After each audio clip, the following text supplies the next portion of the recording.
The draft is upon us. It's time for our final mock drafts, our predictions for what will happen in the Bengals' 7 picks this weekend. You are Locked On Bengals, your daily Cincinnati Bengals podcast, part of the Locked On Podcast Network, your team every day.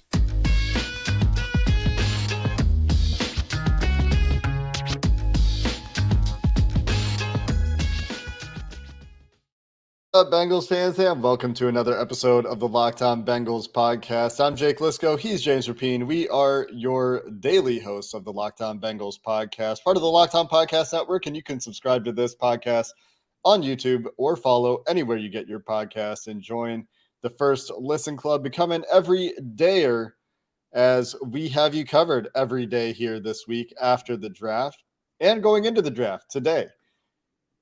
This episode of Locked On Bengals is brought to you by Ultimate Football GM, and with the draft upon us, of course, if you've ever dreamed of being a GM and running your own draft, Ultimate Football GM is the game for you. You can download it at ultimate-gm.com or find it on the App Store and get a 100% free boost to your franchise using promo code LOCKEDON in all caps in the game. Before we get to our predictive mock drafts, James, some news broke yesterday after we recorded on Wednesday that we should really talk about here quickly, and there's some interesting things happening in Washington, D.C. this week that we'll touch on as well. But let's start with the Joe Burrow 5th-year option. I think there was some initial thought that, like, oh, no, why are they doing that? They should just do an extension. Yeah.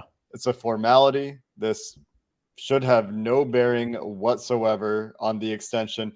In fact, it's so much the case that the @Bengals social media tweet about picking up the 5th-year option even spelled it out. They're like, this is a formality in the process. We're still working on an extension just to try to preempt the concerns. But of course, that happened a little bit anyway. I think by now people probably mostly understand that it is a formality, a step in the process of getting the extension done.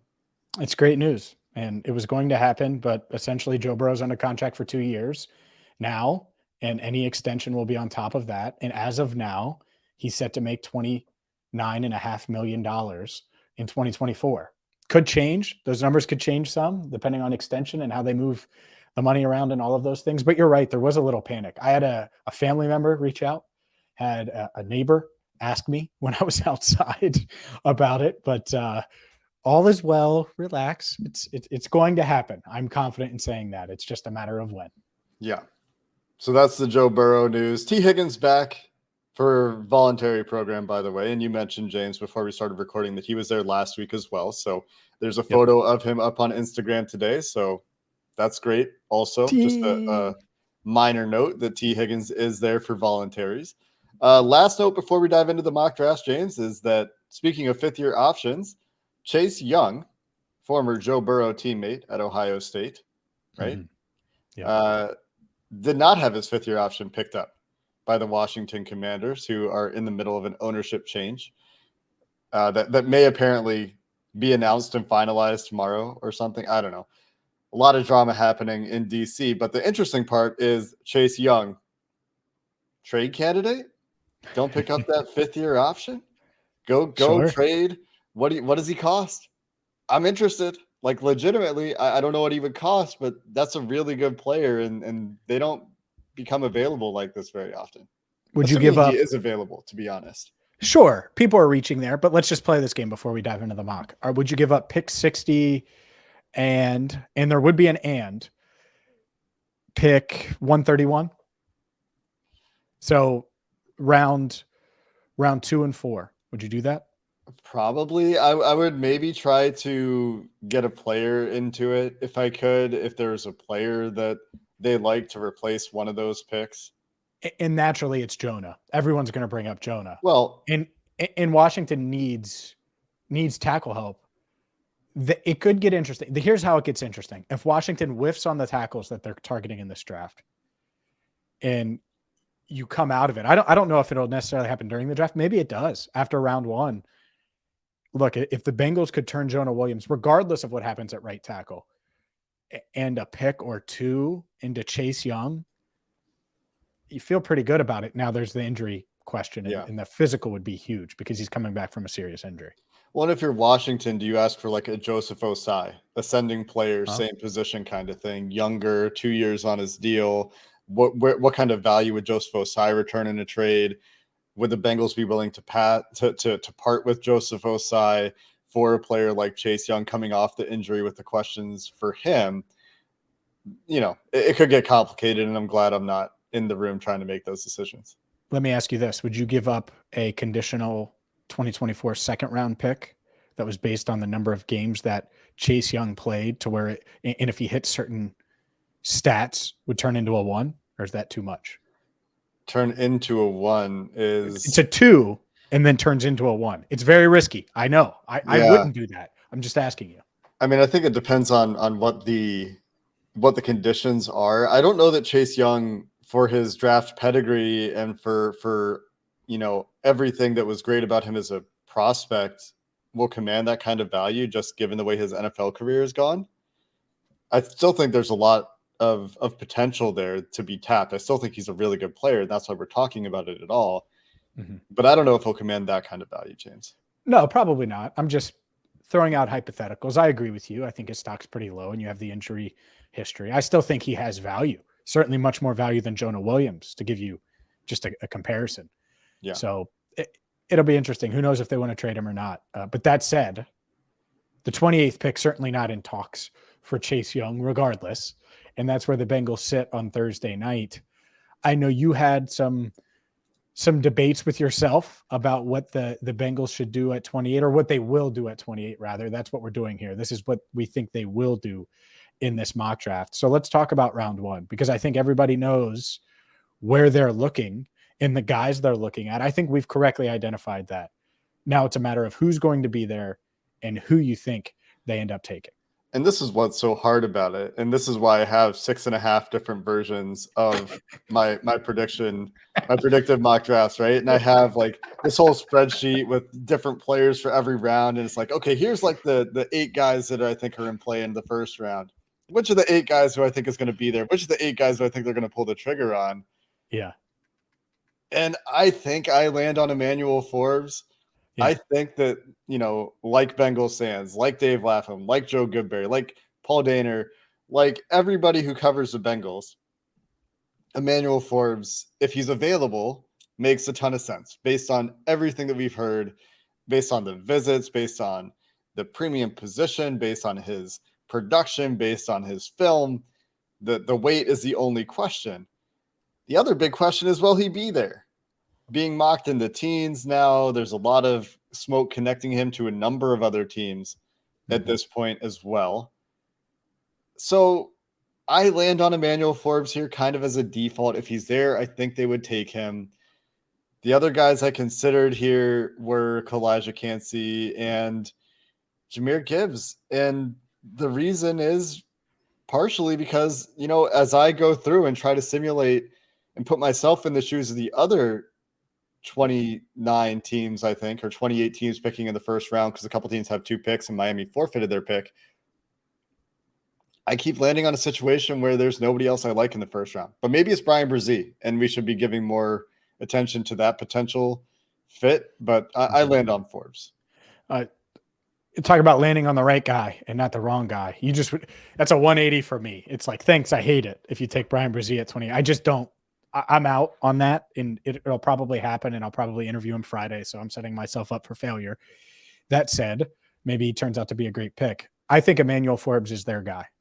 Like, if it's him, Kancey, Brzee, and I'm just talking about guys that are there at 28, I think they take Forbes. I think they take Forbes over a lot of these cornerbacks in this draft, and it's just a matter of will he fall there.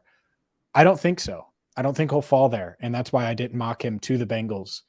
And everyone knows how bullish I am on Jahmyr Gibbs. I think that there is a scenario, my God, I hope it doesn't come down to Brzee and Gibbs and they take Brzee, where Gibbs is the top guy on their board. And I think he would be instant impact.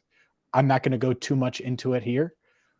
But you know how Ja'Marr Chase won Offensive Rookie of the Year? Well, I think they could have another Offensive Rookie of the Year 2 years later if they take Gibbs 28th overall. I don't think they would take him ahead of Forbes.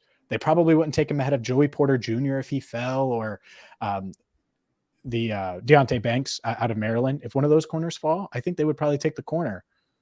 But there's also a chance that none of those guys are there. And so do they do Cam Smith? Do they go Jahmyr Gibbs? I'm going to bet on Gibbs. We'll see if I'm right. Could definitely be wrong. I know the running back pick makes people cringe, but let's get to the other 6 rounds now, assuming that they don't trade for Chase Young. So we will do that starting with round 2 coming up next here on Locked On Bengals.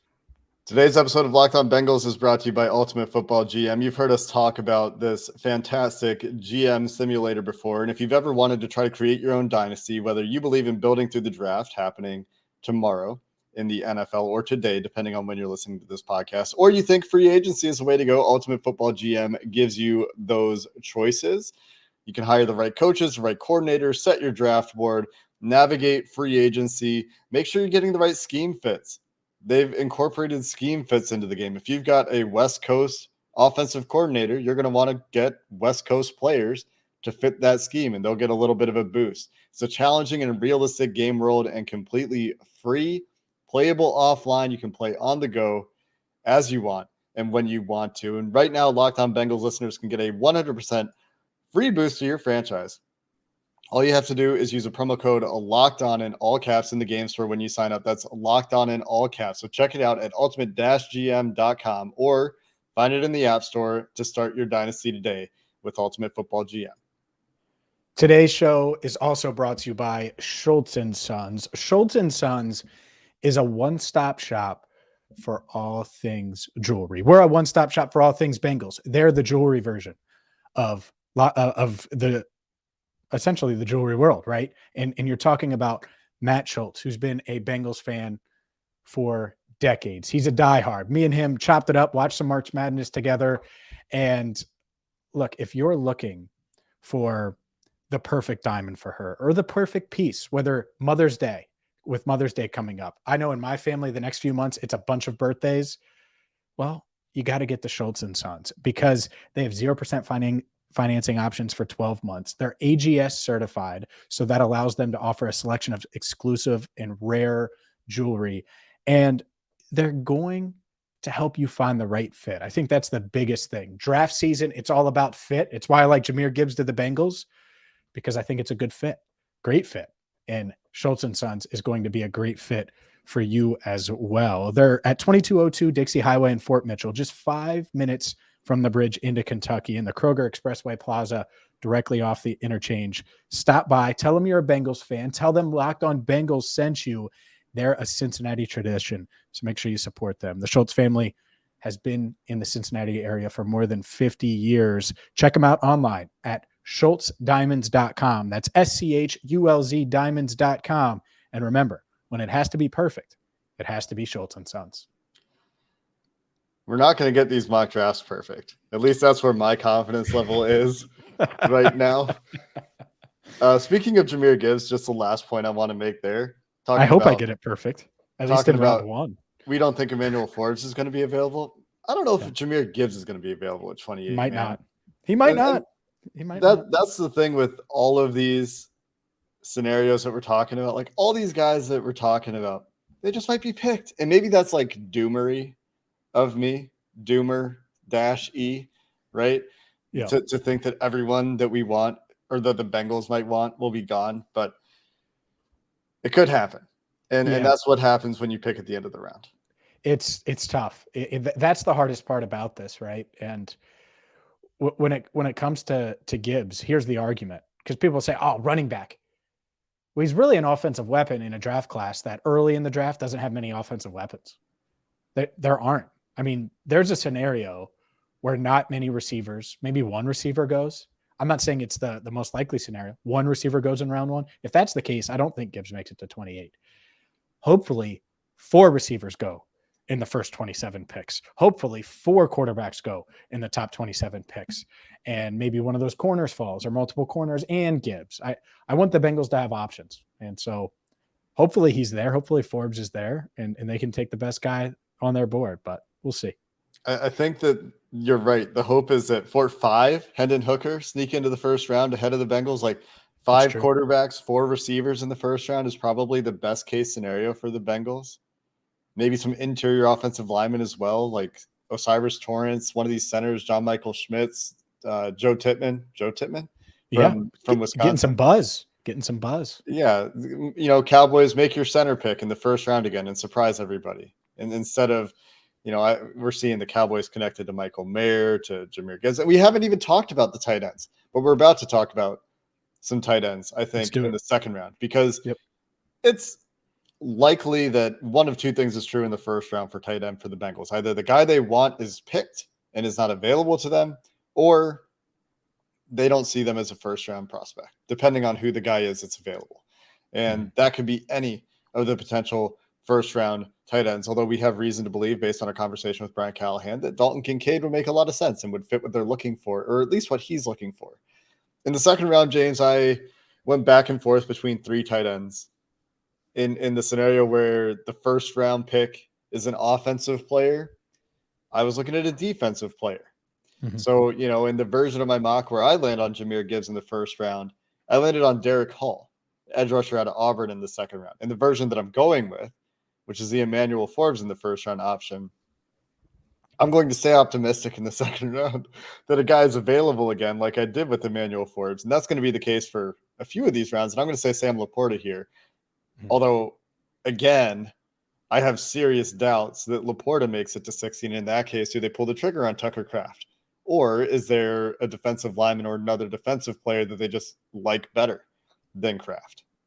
If Dalton Kincaid does not make it to 28. So to me, if they don't take a tight end in round one, that's how I'll put it. This to me is the sweet spot where one of these guys will be there. And I'm not sure exactly which one it'll be. It might not be Sam LaPorta, because I could see him going 38th or 42nd. But Luke Musgrave, Sam LaPorta, Tucker Kraft, probably one of those three. I will put Darnell Washington in that mix too, because I do think there's a scenario where he falls. Would the Bengals pull the trigger on Darnell? I think it's an interesting question. But I too believe that one of the pass-catching, better fit options, whether it's Tucker Kraft, Luke Musgrave, Sam LaPorta, will be there at 60. And I mock LaPorta. And the reason I think LaPorta could be there, because you're seeing all this smoke, but there is no consensus. And so Darnell Washington, the Bengals may have him 6th out of these tight ends, but he also might go 32nd. And probably not to Pittsburgh, but you never know. Point is, he might go early 30s. And then Musgrave could go. And then someone might like you watched Kraft, and you like Kraft a lot. Like you could see the path where Kraft goes before LaPorta and bumps LaPorta down. So I think that this is where they take a tight end. If they're taking one on day one, I would say it would be Kincaid. And if they're taking one on day two, it would be one of LaPorta, Musgrave, Kraft. And I'll just give an honorable mention to Darnell Washington if he somehow fell to 60. Those would be the four. Now I'm casting a wide net, but I think those are the 5 tight ends. Could they take Mayer? I think there is a scenario, so I guess I should mention him. I think he'll be gone, where they take one of these tight ends in the first 2 rounds. If not, I don't even know if it's worth taking a tight end in round 3. Anyways, long story short, I'll take Sam LaPorta in my mock round 2. Yeah, so we've got one pick that we're aligned on here, and it makes a lot of sense if he's available to them. Some other guys that we should shout out, Isaiah Foskey, I think could be in play as an honorable mention kind of name in this round as well. But really, I was looking at tight ends and I was looking at edge players for the most part. Does an edge player fit there? Let's talk third round. Let's finish this out. We have a lot of rounds to cover here, James. Yep. We'll finish the show with the rest of the draft coming up next. Today's show is brought to you by Built Bar. If you're looking for a delicious snack, and maybe the Bengals go Jake's route and take Emmanuel Forbes, he needs to get on the Built Bar plan. And here's why you should. Because high protein, low sugar, low calories, and it's a candy bar, essentially. It's a protein bar, but it tastes like a candy bar because it's covered in 100% chocolate. It's everything you could ask for in a protein bar. And whether it's their churro flavor, peanut butter brownie, cookies and cream, you're talking about 130 calories, 4 grams of sugar, 17 grams of protein. Perfect for you, perfect for Emmanuel Forbes, perfect for Jahmyr Gibbs, who will probably want a healthy snack if he's Cincinnati bound. So all you have to do is go to built.com, check out all the different flavors, and place your order today. And, well, they're available in Sam's Club right now. 13-bar boxes at Sam's Club. So if you're a Sam's Club member, get in on the action. If you're going to Walmart, maybe you have that Walmart delivery, have a box delivered today. Thank me later. Built Bar, the #1 protein bar on the planet. Check out built.com. Round 3, James. I have like 8 different names for round 3 in my 6.5 versions. A lot of those half versions were for round 3. So that's why there's more names than versions. I landed on Roschon Johnson here.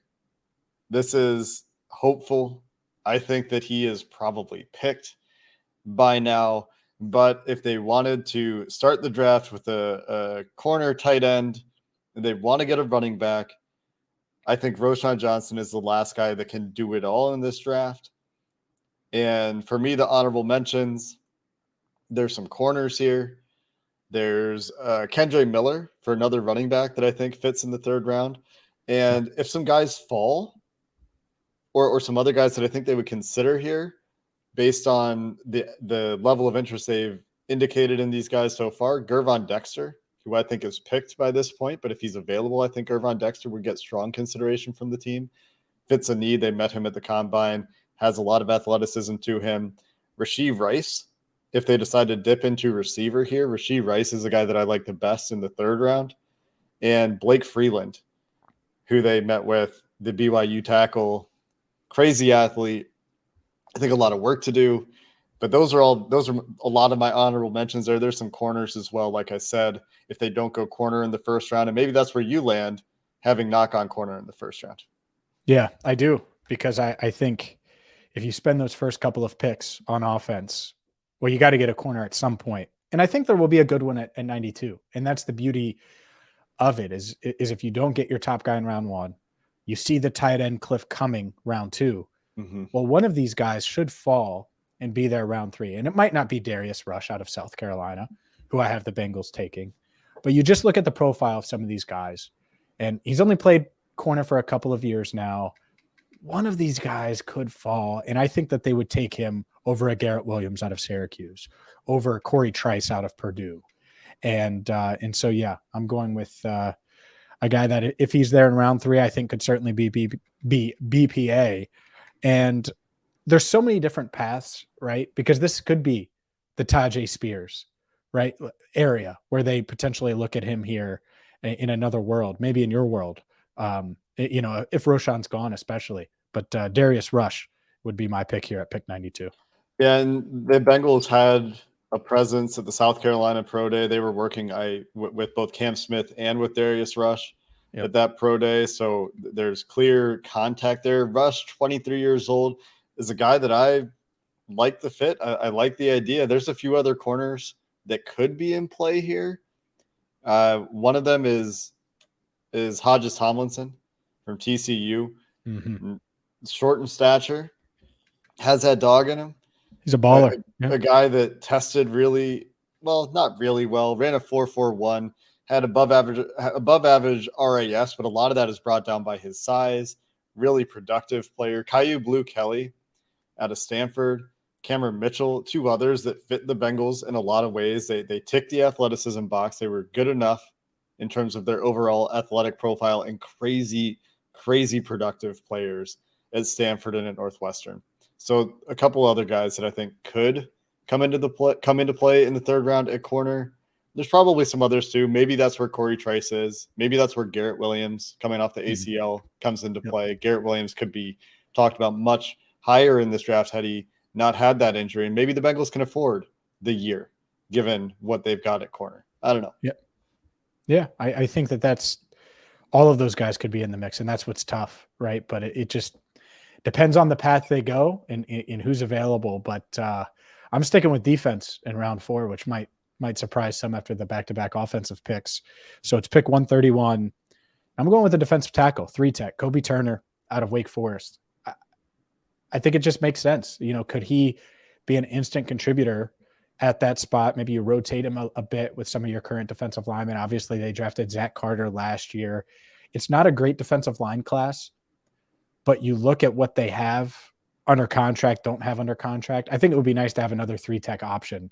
And so at this stage, if they don't get one early, right, if they don't get Kalijah Kancey, I think that this might end up being the sweet spot where they can take a stab at a guy that could be not necessarily a project, but I don't know if he's going to have a huge impact in year one, but he could certainly help and play a role on that defensive line.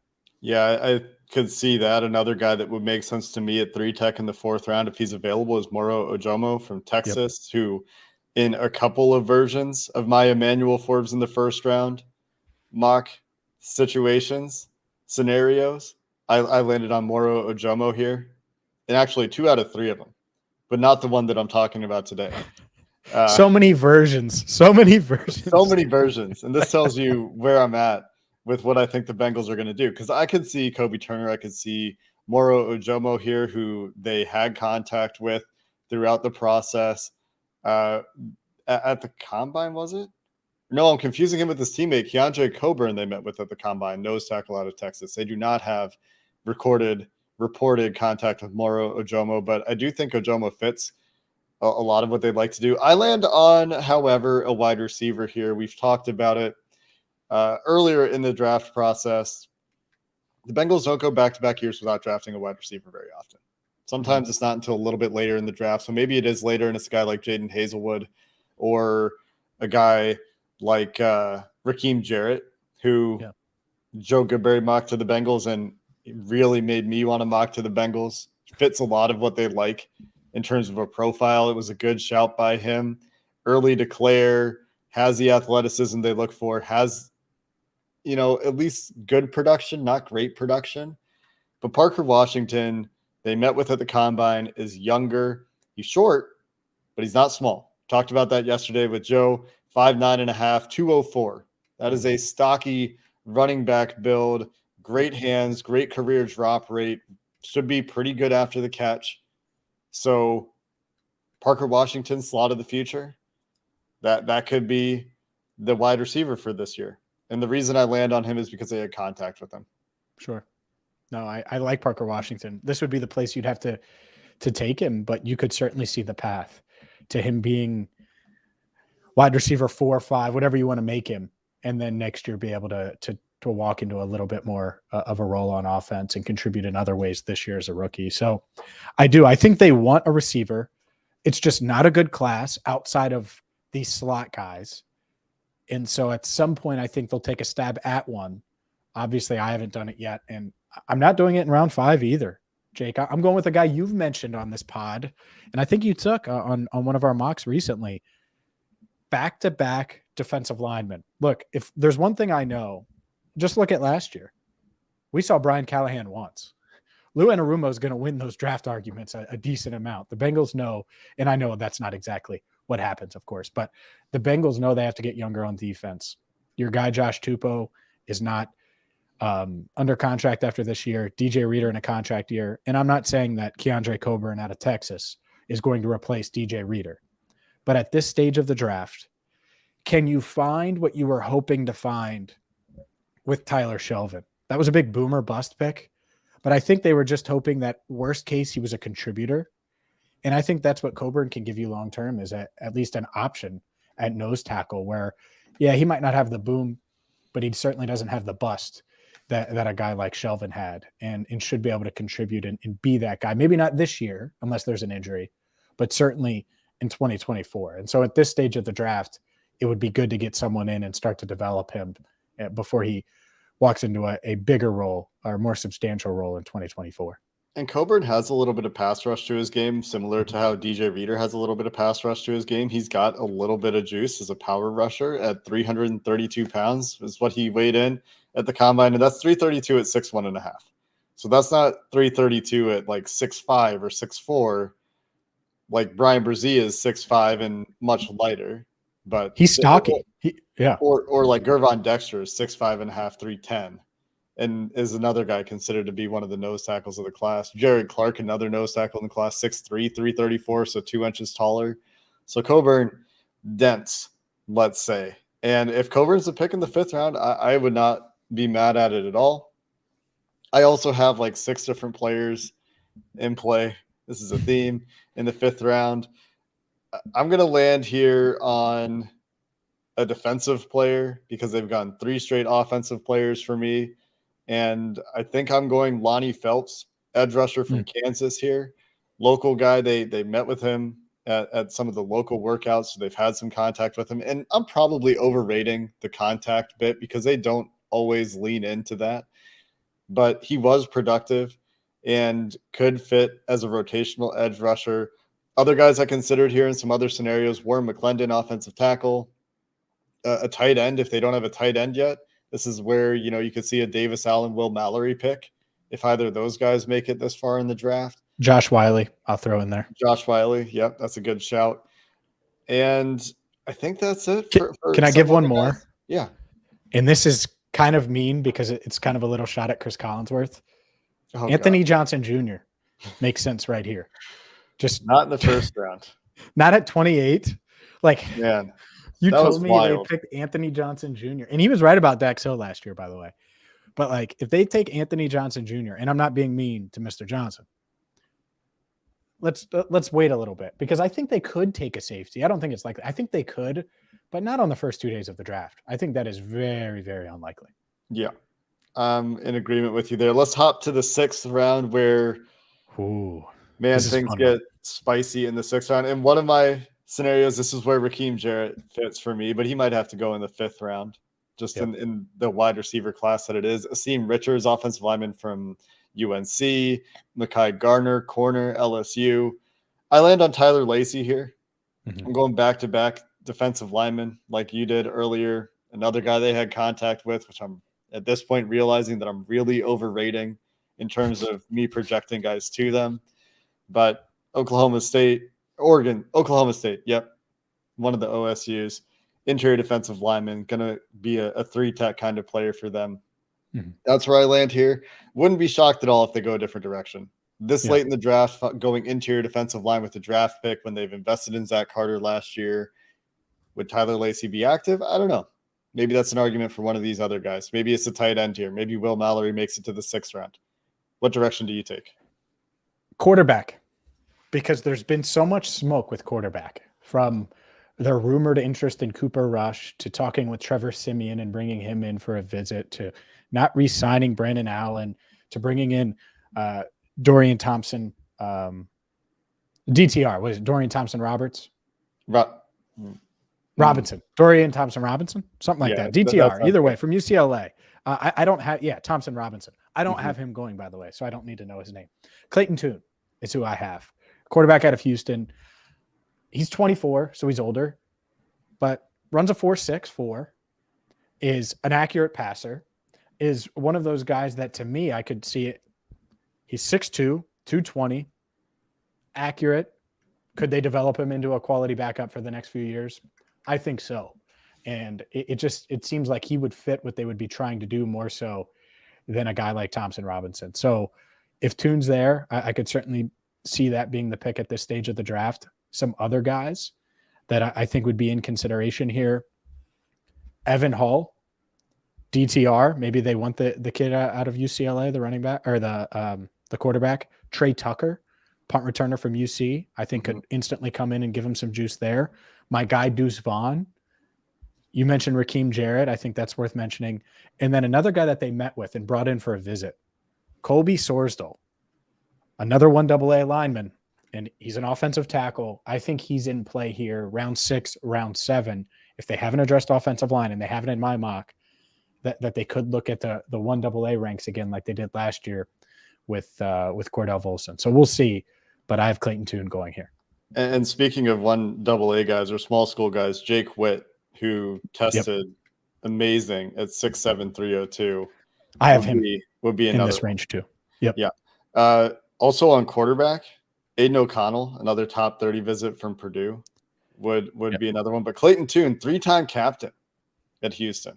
So good call. If you like the captains, that one stands out for the Bengals. I think they will have, and I'm speculating, I have no idea, Tune ahead of O'Connell and Thompson Robinson on their board. Now, will he fall to them in round 6 or whenever they're wanting to potentially take a quarterback? I don't know. But just looking at his profile versus theirs just makes more sense to me. Maybe I'm dead wrong, though. Yeah.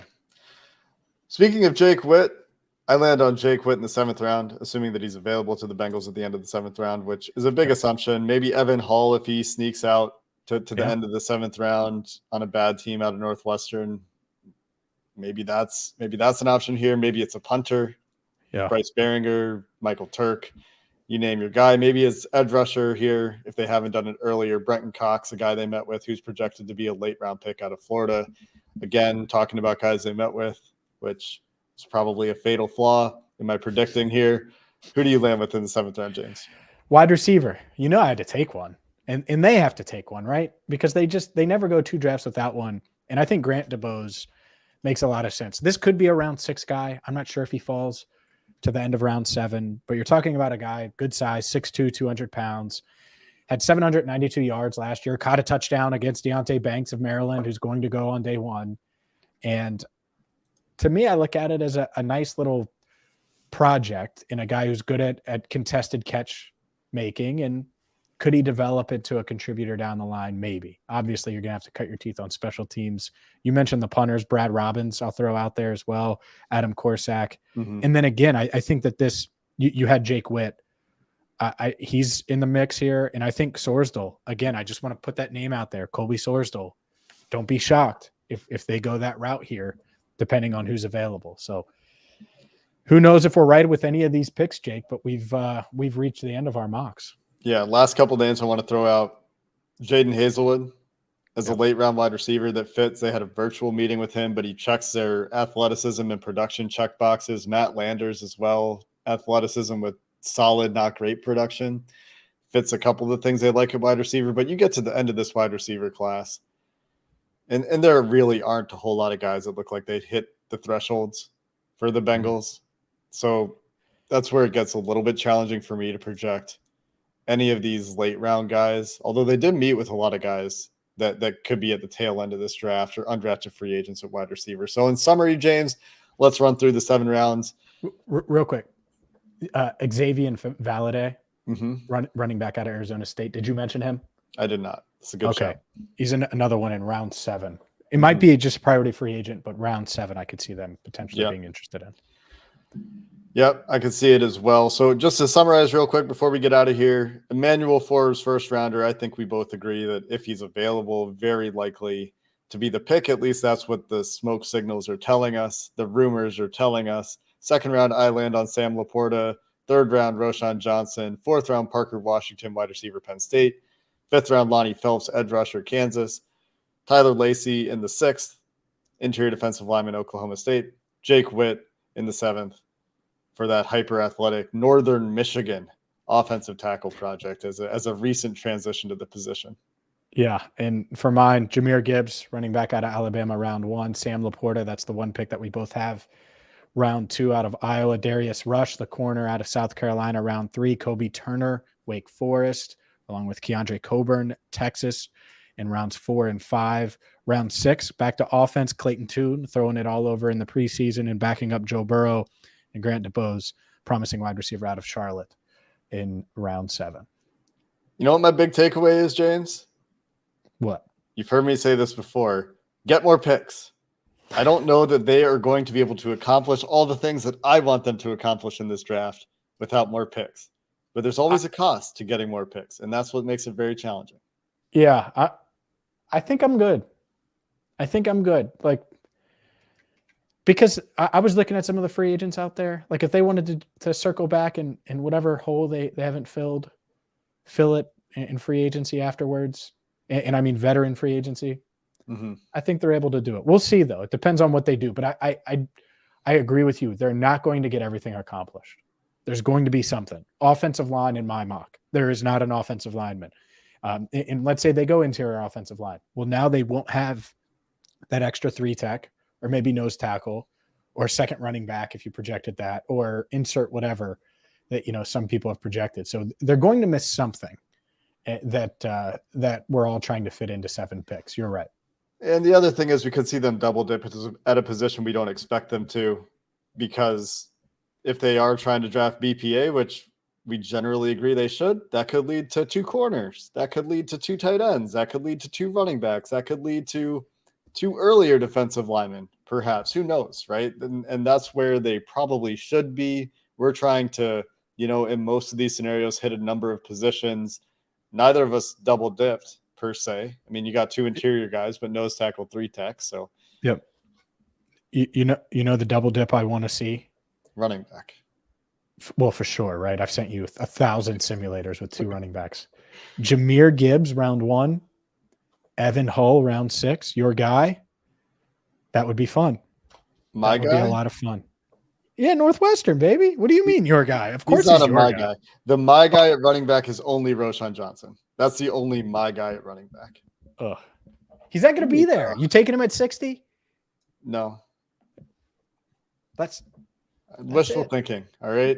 That's going to do it for this episode of the Locked On Bengals podcast. We're going to be back with you after the first round, after day 2, after day 3. We'll have you covered here on the Locked On Bengals podcast for every pick. And if you need more mock draft action, you can go check out the podcast network wide Locked On NFL mock draft on the Locked On NFL channel, and check out all of the other content on the other Locked On NFL draft, the Locked On Draft Dudes, all the other content leading into the draft out there if this isn't enough for you. But we will be back with you in the near future here. So until next time, hoo day and have a good one.